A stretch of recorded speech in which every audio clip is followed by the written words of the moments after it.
A very good evening and welcome to this Sunday's edition of News First Weekend, coming to you live from our Newsfirst studios in Colombo. I'm Arundhati Mudanayaka. Let's start off with a look at the stories making headlines this evening.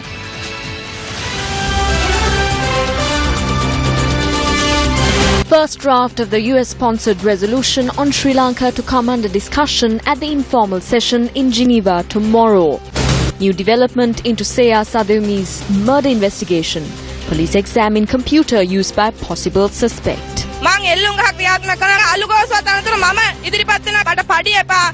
A lesson in politics from Minister Vijay Soisa. Derailment disrupts services on the Northern Railway line. Japan clinches victory after 24 years in a World Cup rugby match. Shocker.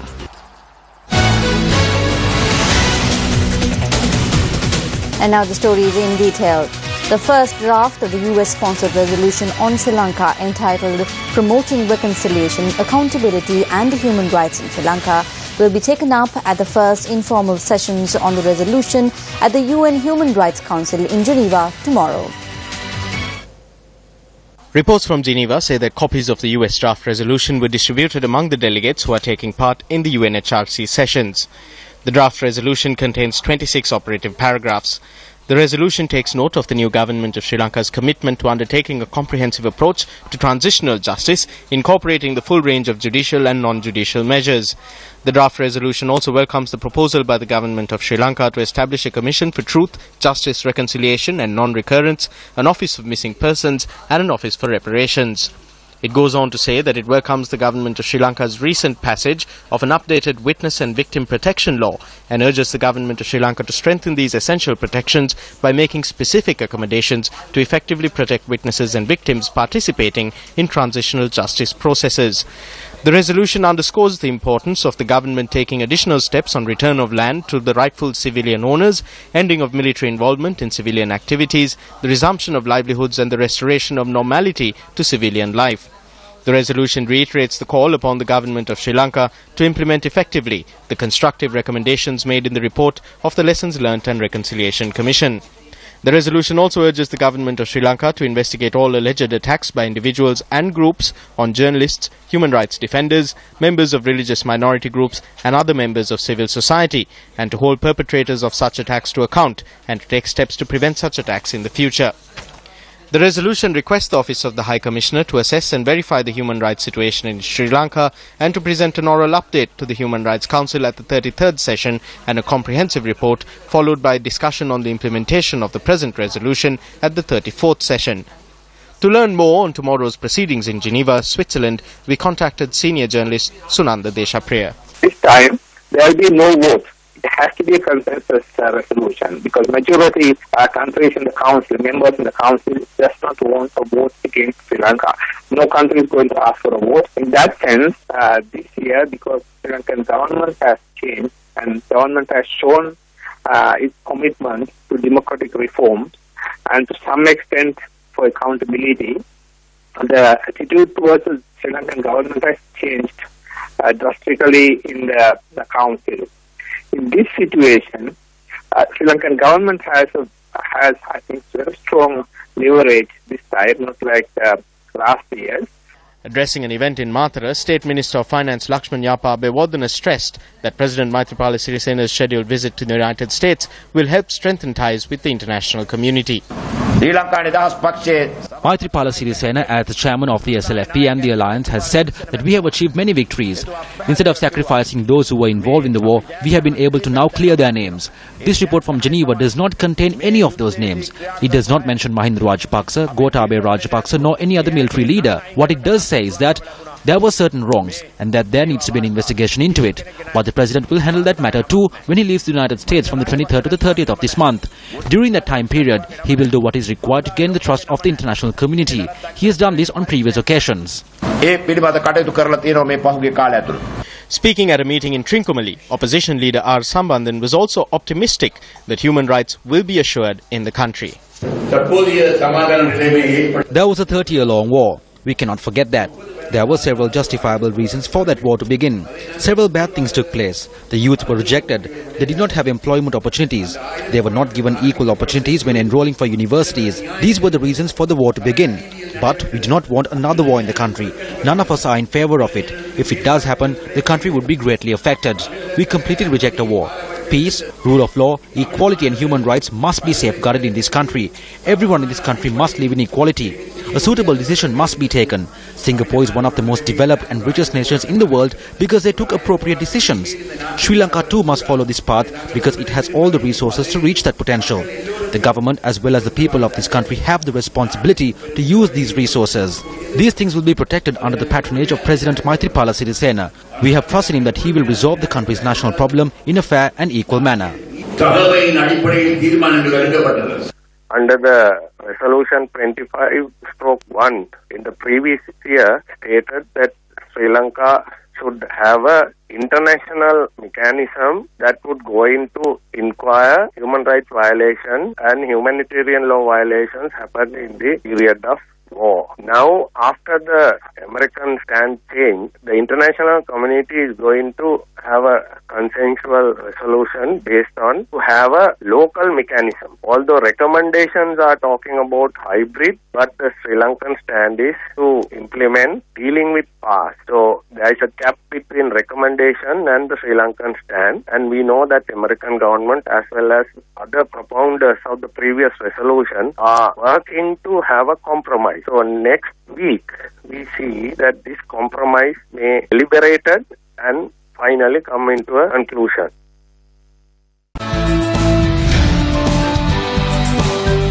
Taking a look at our developing story for tonight, police are continuing interrogations of several persons as investigations into the brutal murder of Seya Sademi in Kotadenia continue. Now, in the latest development, police are examining the computer that may have been used by a possible suspect. Newsfirst has been closely monitoring developments in investigations of the death of the 4-year-old. We were able to capture this footage early this morning as the child's mother and father were leaving after being questioned by the police.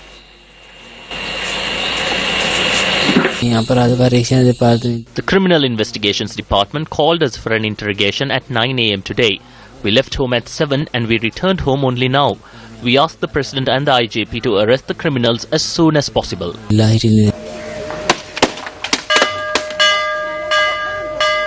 Following the brutal rape and murder of the toddler, there has been a growing clamour for the reintroduction of the death penalty for such criminal acts. This has also given cause to much unrest among the people.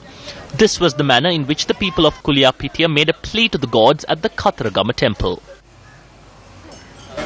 A number of protests were staged island-wide, urging that the details of the murderers be revealed and the implementation of capital punishment.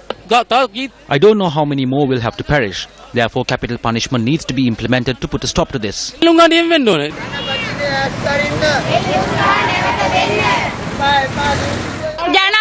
We request the President to implement capital punishment and give the due punishment to the criminal.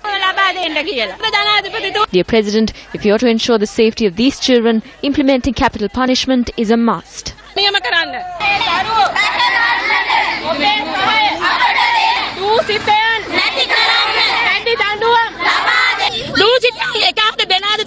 All rapists must be hung.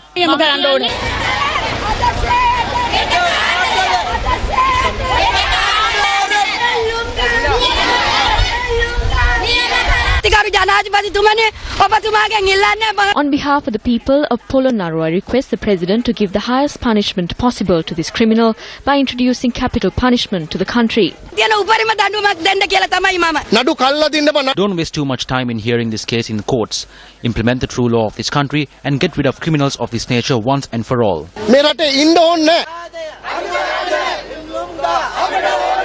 Dear President, Prime Minister and Attorney General, capital punishment needs to be implemented in Sri Lanka.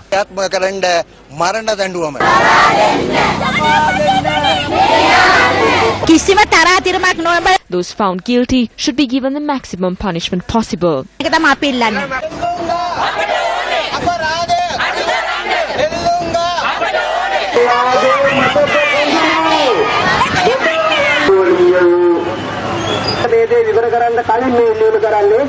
I should not say this as a Buddhist monk. However, the president must direct more attention towards capital punishment.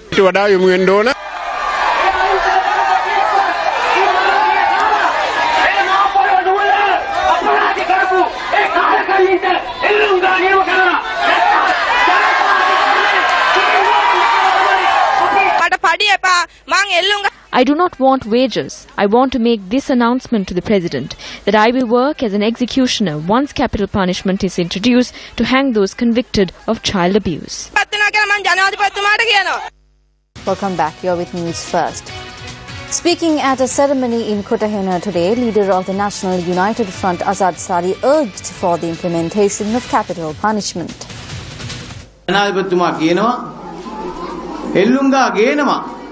The President promised to implement capital punishment if Parliament approved it. This means that we first need to hang half of the Parliament because we know about those who smuggled ethanol and drugs in the previous administration and that they are still at large.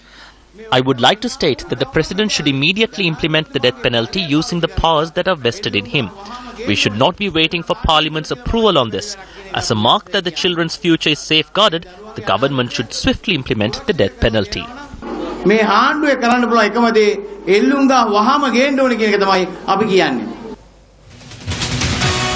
at an event held in Monaragala today, Vijit Vijayamuni Soisa, the Minister of Education, commented on the consensual government.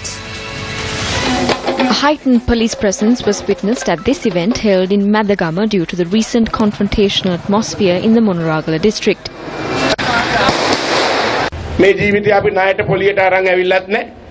In the end, there is no point taking our lives on loan. In the end, when people speak of us, they speak of the work we did, the good and the bad. This is not only for the SLF peer, but also for the UN peer. If I build a reservoir, Ranjit Madhama Bandara will also be a part of the endeavour. Understand current politics. We eat together in Parliament. Ranjit Madhama Bandara and I sit together in Cabinet. But here, the people in the village are fighting each other. What is this brand of politics? Where is the consensus?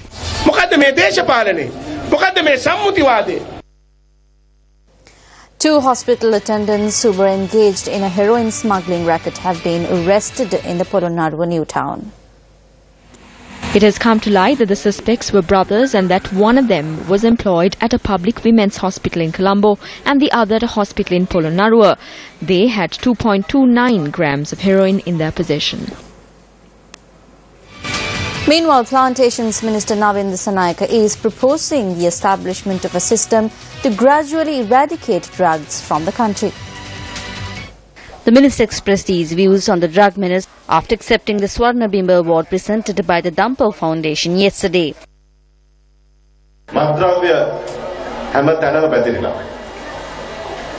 The drug menace has spread everywhere, and unless the political leaders fearlessly combat the menace like Anagarika Dharmapala did, our country will fall into ruin. I propose to the President and the Prime Minister to immediately appoint a special committee and to gradually reduce the number of taverns in this country by 30%. This is a start. In 2 years, reduce it by 50%. 50% of the taverns in this country are run by very wealthy persons in Sri Lanka.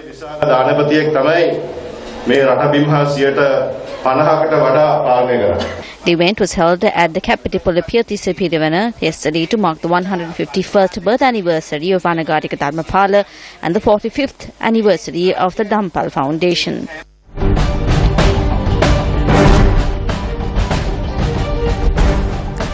An almsgiving was organized today in view of the 68th commemoration of Most Venerable Phalane Sri Vajranyana Thera under the auspices of President Maithripala Sirisena.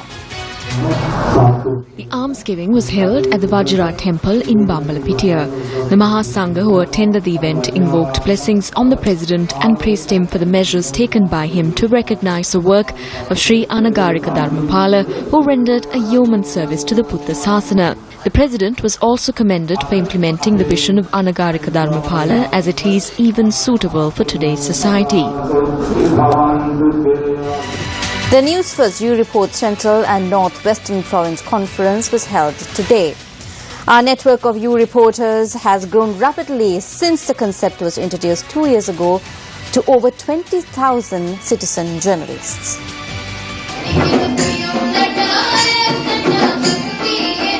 The U reporter conference commenced this morning at the auditorium of the E.L. Senanayake Library in Kandy. Executives of the Capital Maharaja organization were among the massive crowd that participated at the conference.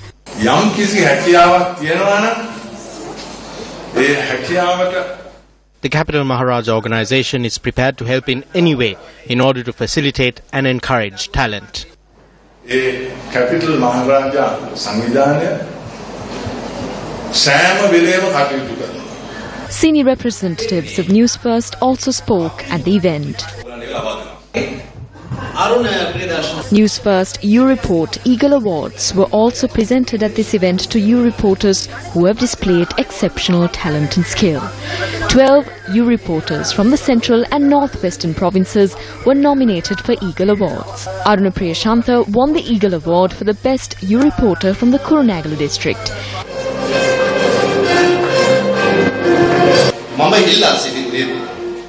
I wish to remind all the U-Reporters who registered today that they have a special responsibility to society. Zafir Khan was adjudged the best U-Reporter from the Mathale district. I climbed my first step when I became a U-Reporter. The second step was when one of my reports was broadcast on air. Now I have climbed the third step and there are many more steps to climb. Chandana Uduwela won the award for the best U-Reporter from the Nureli district. I called Sirasa on the day the U-Reporter concept was launched. I spent the next few days working hard and mine was the first U-Report segment to be broadcast in all of Sri Lanka. I feel very proud today to say that I am part of a family of more than 20,000 U-Reporters because I was the first to submit a report that was broadcast on air. Andhra Ananda Vijay Singha won the Eagle Award for the best U-Reporter from the Kandy district.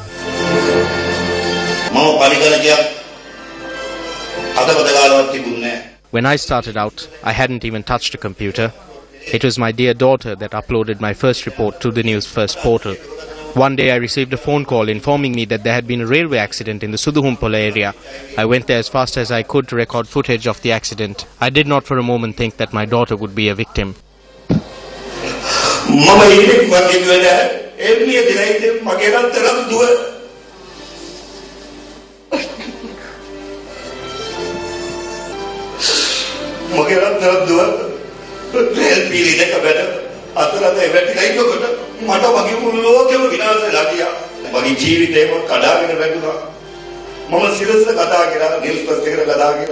My whole world came crashing around me. My life was over. When I spoke to Sirasa, to Newsfirst, they told me that they would always be at my side. Winning the Eagle Award was a dream for me. Today I wish to dedicate this award to my daughter with all my heart.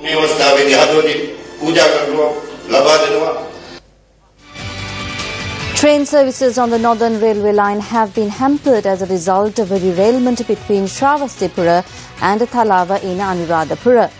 An express train flying from Jaffna to Matha derailed at around 2:15 this afternoon. Services on the Northern Railway line have now been limited to Thalava. Meanwhile, the Railway Control Room said that steps are being taken to restore services on the Northern line.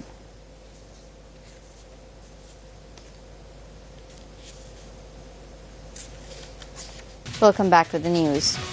The final rites of Eric Lord Rama Nayuka, the father of Rosi Senanayake, were observed at the Buralla Public Cemetery today.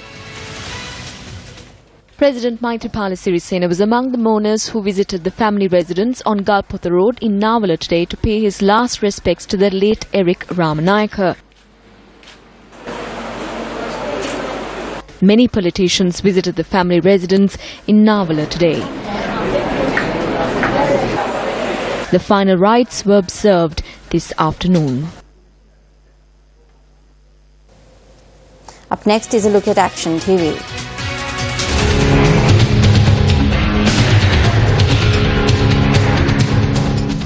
The Western Province Education Ministry has not been brought under the new Chief Minister.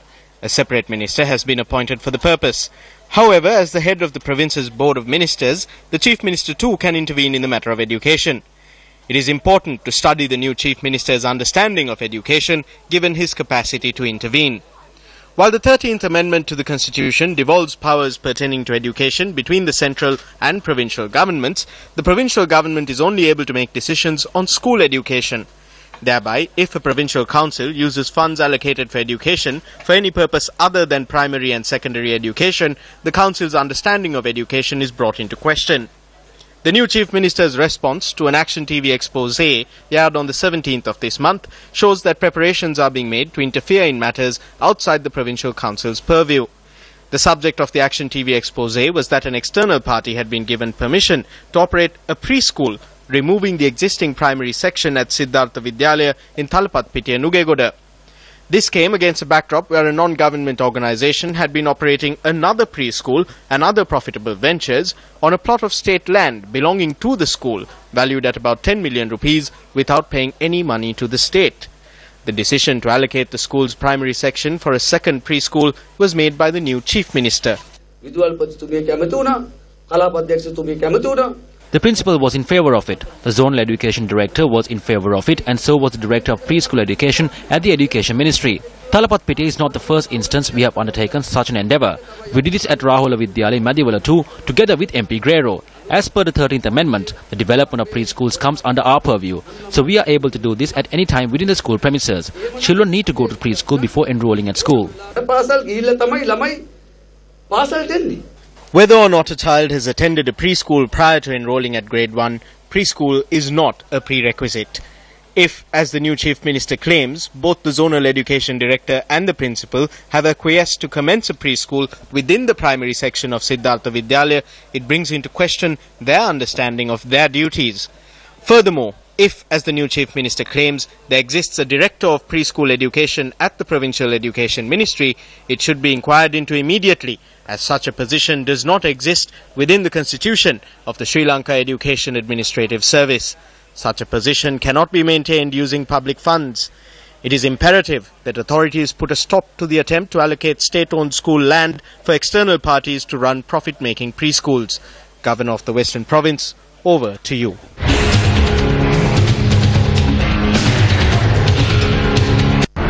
There is a perception in Delhi that this is a government that is very conscious, unfriendly to or undermining the interests of India. Is Sri Lanka getting closer to its enemies? Exclusive interview with Sashi Tharoor, Congress Party MP and former veteran diplomat. Meanwhile, defending champions New Zealand are currently making their 2015 World Cup debut against Argentina. A short while ago, the All Blacks were leading the Pumas 3-0. And also in sports news, an ultimate frisbee promotion event was held at Campbell Park, Berala today with the intention of introducing Sri Lankan sports fans to the popular recreational sport. Local and international ultimate frisbee players participated in the program. Ultimate Frisbee, a sport that is also recognized by the International Olympic Committee, was introduced in 1979 in the United States and was brought to Sri Lanka in 2006. Ultimate Frisbee in Sri Lanka is actually quite a good level. So we want more people to join our team. It's really good for stamina and condition. And anybody is welcome to come and join. And so all the young players who are interested can just come and have a run around and learn about the new Olympic game.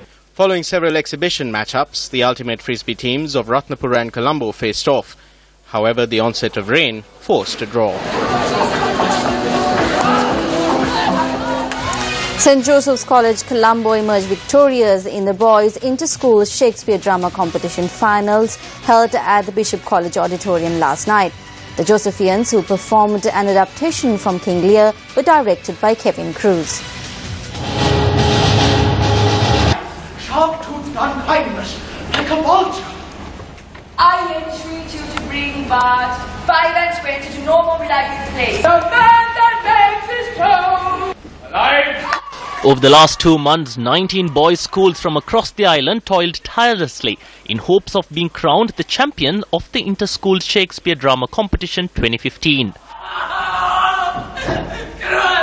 is just kindness. The sacrificing fire. Way wrong. 4 schools were deemed worthy of entering the finals, and after brilliant performances, DSA Nanaka College, also performing King Lear, was adjudged the first runners-up. St. Peter's College, performing Titus Andronicus, was placed the second runners-up, while Loyola College, performing Anthony and Cleopatra, were placed third runners-up. Husband, I come. Now to that name my college grew my title. Heshal Pires from St. Joseph's College was nominated for his role as King Lear as Best Actor. Melantha Cruz and Joshua Pereira, also from St. Joseph's College, were nominated for Best Supporting Actor, while Joshua Pereira received the award.